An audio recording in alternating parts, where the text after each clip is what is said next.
الله الرحمن الرحيم الحمد لله رب العالمين والعاقبة للمتقين والصلاة والسلام على أشرف الأنبياء والمرسلين محمد بن عبد الله الأمين وعلى آله وأصحابه الطيبين الطاهرين أما بعد عن أبي هريرة رضي الله عنه قال قيل يا رسول الله من أكرم الناس فقال أتقاهم فقالوا ليس عن هذا نسألك فقال فيوسف نبي الله ابن نبي الله ابن نبي الله ابن خليل الله قالوا ليس عن هذا نسألك قال فعن معادن العرب تسألوني خيارهم في الجاهلية خيارهم في الإسلام إذا فقهوا متفق عليه وفقهوا بضم القاف على المشهور وحكي كسرها أي علموا أحكام الشرع. میرے محترم دوستو بزرگوں، اللہ تبارک و تعالی نے ہر انسان کے اندر کچھ صلاحیتیں رکھی ہے. اگر انسان ان صلاحیتوں کو صحیح جگہ استعمال کرتا ہے جہاں اس کو استعمال کرنا چاہیے تو پھر اس کے اندر نکھار پیدا ہوتا ہے، اور اگر وہ ان صلاحیتوں کو صحیح جگہ استعمال نہیں کرتا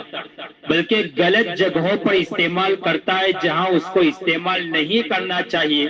تو پھر اس انسان میں بگاڑ پیدا ہوتا ہے.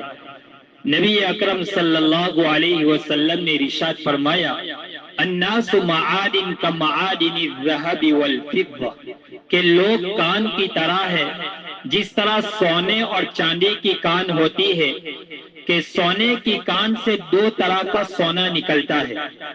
ایک سونا تو وہ ہوتا ہے جو بالکل صاف شفاف ہوتا ہے، اور ایک سونا وہ ہوتا ہے جو ملاوٹ والا ہوتا ہے، اس کو چھاننا پڑتا ہے، صاف کرنا پڑتا ہے. اسی طرح چاندی کی کان سے چاندی نکلتی ہے. کچھ چاندی تو بالکل صاف ہوتی ہے اور کچھ مٹی میں ملاوٹ والی ہوتی ہے تو اس کو صاف کرنی ہوتی ہے. ایسے ہی انسان یہ کان ہے. کچھ انسان اپنی صلاحیتوں کی وجہ سے، اپنی عمدہ اور خوبصورت صلاحیتوں کی وجہ سے اس کے اندر میں وہ نکھار پیدا ہو جاتا ہے، اور کچھ انسان ایسے ہوتے ہیں کہ اپنی بری عادتوں کی وجہ سے، اپنی صلاحیتوں کو صحیح جگہ استعمال نہ کرنے کی وجہ سے ان میں بگاڑ پیدا ہوتا ہے. اور یاد رکھو اللہ تبارک و تعالیٰ کے یہاں انسان کو جو مقام ملتا ہے وہ صفات کی بنیاد پر ملتا ہے، اچھے اعمال کی بنیاد پر ملتا ہے. انسان کو بینک بیلنس اور بنگلے اور گاڑی اور کوٹھی کی وجہ سے ان کو وہ مقام نہیں ملتا. اللہ کے یہاں اگر کسی کو بلند مقام ملتا ہے تو وہ صفات کی وجہ سے ملتا ہے. اس لیے انسان کو اپنے اندر اچھی صفات پیدا کرنے کی ضرورت ہے. صحابہ کرام رضوان اللہ تعالی علیہ مجمعین کی زندگی کو آپ پڑھیے کہ صحابہ کرام اسلام سے پہلے بھی وہ صحابہ تھے، ان کا جسم، ان کی شکل و صورت وہی تھی جو اسلام لانے کے بعد وہی ان کا جسم اور وہی ان کا جثہ تھا. لیکن اسلام سے پہلے ان کی جو صلاحیتیں تھی وہ غلط جگہوں پر استعمال ہو رہی تھی، جہاں ان کو استعمال کرنا چاہیے وہاں نہیں لگ رہی تھی. اس لیے غلط جگہوں پر استعمال کرنے کی وجہ سے ان کے اندر میں بگاڑ پیدا ہو چکا تھا. لیکن اسلام لانے کے بعد انہیں پتا چلا کہ ہمیں صلاحیت کہاں لگانی چاہیے، تو پھر صحابہ نے اپنی صلاحیتوں کو ویسے لگایا اور اپنے اندر صفات پیدا کی، تو پھر ان کا مقام اللہ تبارک و تعالیٰ کے یہاں بڑھ گیا. اللہ کی نگاہ میں ان کی عزتیں بڑھ گئی، ان کی قدر بڑھ گئی. حضرت بلال حبشی رضی اللہ تعالیٰ عنہ کی زندگی اٹھا کر دیکھیے، وہ ایک حبشہ کے رہنے والے تھے، وہاں سے ہجرت کر کے آئے، لیکن انہوں نے اپنے اوپر محنت کی اور اپنے اندر صفات پیدا کی، تو پھر اللہ کے یہاں ان کا مقام بھی بڑھ گیا کہ مکہ کی سرزمین کے اوپر ان کو پیٹا جا رہا ہے، پھر بھی ان کی زبان سے ایک ہی لفظ نکلا جا رہا ہے، احد احد کا لفظ. اور قیامت کے دن جنت کی طرف نبی اکرم صلی اللہ علیہ وسلم کی رسی پکڑ کر جو آگے جائیں گے تو وہ حضرت بلال رضی اللہ تعالی عنہ ہے. یہی وہ بلال ہے کہ نبی اکرم صلی اللہ علیہ وسلم کے دنیا سے پردہ فرمانے کے بعد اور رخصت ہونے کے بعد بلال نے مکہ کی سرزمین اور مدینہ کو چھوڑ دیا تھا اور وہ دوسرے ملک چلے گئے. ایک مرتبہ خواب میں آپ علیہ الصلوۃ والسلام کی زیارت ہوئی اور فرمایا بلال تم تو کیسے خفا ہو گئے کہ ہمارا شہر تک چھوڑ دیا. تو بلال رضی اللہ تعالیٰ عنہ واپس اپنا سفر باندھا اور واپس رخصت ہوئے اور واپس مدینہ میں آئے. اور جب نبی اکرم صلی اللہ علیہ وسلم کی قبر مبارک سے رخصت ہوئے تو آپ زاروں کی تار رو رہے. اور جب مکہ کے اندر میں آئے تو آپ نے تو اذان کہا کہ جب اللہ کے رسول نہ رہے تو آج کے بعد بلال بھی اذان نہیں دے گا. لیکن لوگوں نے بہت درخواست کی پھر بھی آپ تیار نہ ہو سکے. اس کے بعد حضرت حسن اور حسین کو لوگوں نے کہا کہ آپ کی درخواست کے اوپر تیار ہو جائیں گے. تو پھر ان چھوٹے بچوں کی درخواست کے اوپر حضرت بلال نے اذان دی. جب اذان دی تو مدینہ کے گھر میں سے ایک ایک خاتون اور ایک ایک بچہ انسان باہر نکل آیا کہ نبی اکرم صلی اللہ علیہ وسلم کا دور آ گیا اور آپ علیہ الصلوۃ والسلام واپس تشریف لے آئے. تو بہرحال مجھے تو آپ کو یہ سمجھانا ہے کہ بلال کے اندر میں جو یہ صلاحیت اور یہ جو صفات پیدا ہوئی وہ انہوں نے اپنی صلاحیتوں کو صحیح جگہ پر استعمال کیا تو ان کا مقام اللہ کی نگاہ میں بڑھ گیا. اللہ نے ان کی عزتیں بھی بڑھا دی. حضرت سلمان فارسی رضی اللہ تعالیٰ عنہ فارس سے تشریف لائے اور راستے میں کئی جگہوں کے اوپر وہ خادم رہے. کہاں وہ باغ کی مالی کرتے رہے, باغ کی نگرانی کرتے رہے. لیکن جب نبی اکرم صلی اللہ علیہ وسلم کے ہاتھ پر اپنا ہاتھ دے دیا تو آپ علیہ الصلوۃ والسلام نے ان کو کیا مقام دیا؟ فرمایا سلمان منا اہل البیت, کہ سلمان تو ہمارے اہل بیت میں سے. اللہ نے, اللہ کے رسول نے ان کو وہ مقام دیا اور پھر سلمان کا وہ مقام بڑھ گیا. یہ کیوں کہ اسلام سے پہلے ان کی صلاحیت صحیح جگہ پر استعمال نہیں ہو رہی تھی, لیکن اسلام قبول کرنے کے بعد انہوں نے سوچا کہ ہمیں اپنی صلاحیت کہاں لگانی چاہیے. انہوں نے اسی اعتبار سے اپنی صلاحیت لگائی تو اللہ نے ان کے اندر میں وہ صفات پیدا کی جس کی وجہ سے اللہ نے ان کی عزت میں اضافہ کر دیا. قبیلہ انصار میں سے قبیلہ بنو عبد الاشہر کا ایک سردار حضرت سعد بن معاذ رضی اللہ تعالیٰ عنہ, اللہ کے رسول صلی اللہ علیہ وسلم نے حضرت مصعب بن عمر رضی اللہ تعالیٰ عنہ کو مدینہ المنورہ بھیجا. فرمایا وہاں جا کر دعوت دو. وہاں جا کر جب انہوں نے دعوت دی تو ان کی دعوت کے اوپر حضرت سعد بن معاذ جو قبیلہ بنو عبد الاشہر کا سردار تھا انہوں نے اسلام قبول کر لیا. اور اسلام قبول کرنے کے بعد وہ اپنے قبیلے کے سردار تھے. انہوں نے اپنے قبیلے میں جا کر اعلان کر دیا کہ میری طرف سے یہ اعلان ہے کہ میں نے اسلام قبول کر لیا اور سارے لوگوں کو میں حکم دیتا ہوں کہ کوئی میرے ساتھ بات نہ کرے, سب کو میرے ساتھ بات کرنے کی اجازت نہیں ہے اس وقت تک یہاں تک کہ ایک ایک فرد اسلام قبول کر لے. تو آپ ایک اکیلے فرد کی اس دعوت کے اوپر آپ کا پورا قبیلہ اسلام قبول کر لیا. بس 5-6 سال انہوں اسلام کے اوپر رہے اور محنت کی. وہ اپنے قبیلے کے سردار تھے. اس کے بعد ان کے اندر میں وہ صلاحیت پیدا ہوئی جو ان کے اندر پہلے صلاحیت تو تھی لیکن اب صحیح جگہ استعمال ہوئی. سن ہجری 5 غزوہ خندق کے موقع پر ان کا وہ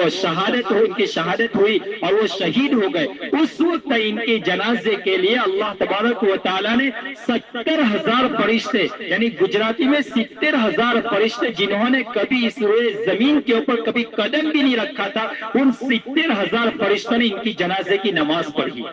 یہ وہ جو اسلام کے سے پہلے ان کے اندر جو صلاحیت تھی ان صلاحیتوں کو انہوں نے اسلام کے اوپر لگائی اور انہوں نے اپنے اوپر محنت کی تو پھر اللہ تبارک و تعالیٰ نے انہیں چمکایا, ان کی عزت بڑھائی, ان کی قدر بڑھا دی. تو یہ ہے کہ انسان اللہ کے یہاں جس انسان کا جو مقام ہوتا ہے جو بڑھتا ہے وہ صفات کی وجہ سے, وہ اعمال کی وجہ سے, وہ بینک بیلنس اور بنگلے کی وجہ سے نہیں. تو بہرحال نبی اکرم صلی اللہ علیہ وسلم اس حدیث میں فرماتے ہیں اور صحابہ کرام اللہ کے رسول سے جو سوال کرتے تھے وہ سوال یہ کرتے تھے کہ اللہ کے رسول صلی اللہ علیہ وسلم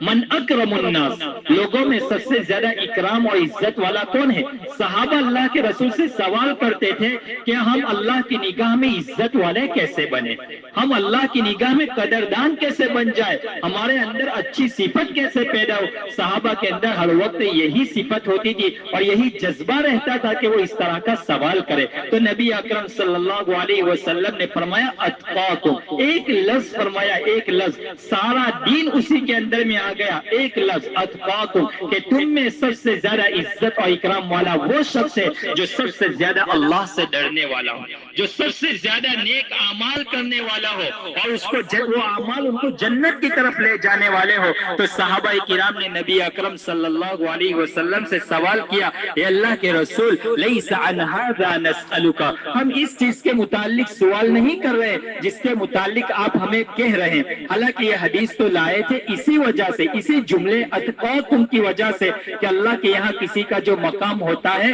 وہ کس کی وجہ سے؟ عزت اور تقوی کی بنیاد کے اوپر۔ تو صحابہ نے کہا ہم اس کی وجہ سے سوال نہیں کر رہے ہیں کہ ہم یہ پوچھ رہے ہیں۔ تو نبی اکرم صلی اللہ علیہ وسلم نے فرمایا شاید تم کسی شریف عالمی اور اچھے خاندان کے بارے میں تم پوچھ رہے ہو۔ تو اللہ کے رسول نے پھر فرمایا فیوسف نبی اللہ ابن نبی اللہ ابن نبی اللہ ابن خلیل اللہ، فرمایا پھر تو اس روئے زمین پر سب سے بہترین اور سب سے بڑھیا آدمی اگر کوئی ہو سکتا ہے تو حضرت یوسف علیہ نبینا علیہ الصلوۃ والسلام ہے، کہ ان کے اندر خاندانی شرافت بھی ہے، ان کے اندر عزتیں بھی ہے، اور پھر اللہ تعالیٰ نے ان کے اندر ہر طرح کی خیر بھی رکھی ہے، اور اللہ تبارک و تعالیٰ نے ان کو نبی بھی بنایا، اور نبی بھی کیسے کہ خود بھی نبی، ان کے والد حضرت یعقوب علیہ السلام بھی نبی، ان کے والد یعقوب علیہ السلام کے والد اسحاق علیہ السلام بھی نبی، اور اسحاق علیہ السلام کے والد ابراہیم خلیل اللہ بھی نبی۔ تو چار پشتوں تک جس خاندان اور جس خاندان کے اندر میں نبوت چلی ہو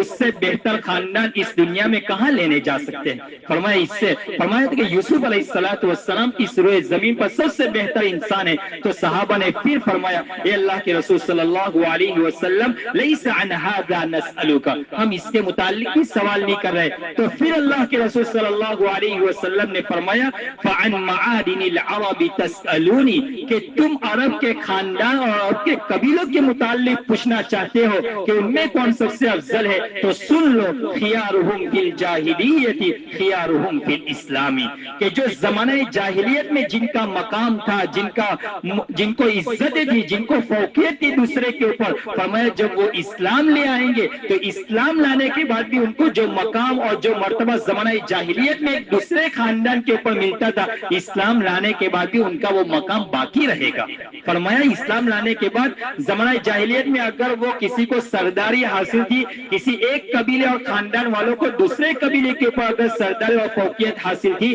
تو اسلام لانے کے بعد بھی وہ باقی رہے گی۔ لیکن آپ نے آگے ایک قیودات اور پڑھا دی اذا فقہوا، جبکہ وہ دین کی کچھ سمجھ بھی حاصل کر لے۔ اس حدیث کو سامنے رکھتے ہوئے ہمارے علماء نے اس سے یہ بیان کیا ہے کہ اگر انسان کے اندر میں شرافت ہو، ان کی خاندانی عزت ہو، اور اس خاندانی عزت کے ساتھ ساتھ اگر وہ دین کا علم بھی حاصل کر لے، تھوڑی سی سمجھ بوجھ بھی حاصل کر لے، تو فرمایا پھر تو ان کا مسئلہ نور علی نور والا ہو جائے گا، سونا پر سہاگا ہو جائے گا۔ فرمایا اگر وہ ذرا سی محنت کر لے اور دینی فقاہت حاصل کر لے۔ لیکن فرماتے ہیں اگر شرافت تو ہے لیکن ایمان نہیں ہے، عمل صالح نہیں ہے اور علم بھی نہیں ہے، تو پھر ایسی شرافت کسی کارگر ثابت نہیں ہوگی، اس کو کسی طرح اس کو فائدہ نہیں دے گی۔ لیکن انسان اگر محنت کرتا ہے، شرافت ہے، اور شرافت کے ساتھ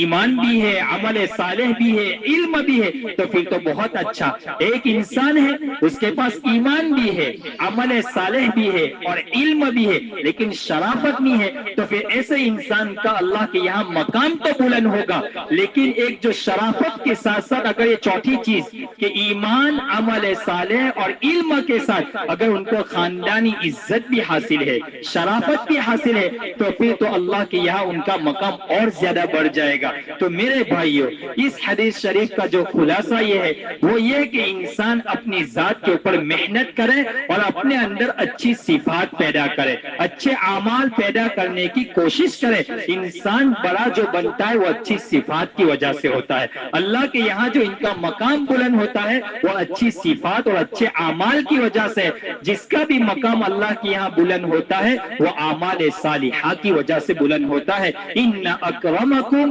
عند اللہ اتقاکم، کہ تم میں سب سے زیادہ معزز اور اکرام والا وہ شخص ہے جو تم میں سب سے زیادہ اللہ سے ڈرنے والا ہو۔ اللہ تبارک و تعالی ہمیں اس حدیث کے اوپر عمل کرنے کی توفیق نصیب فرمائے۔ وآخر دعوانا الحمد للہ رب العالمین۔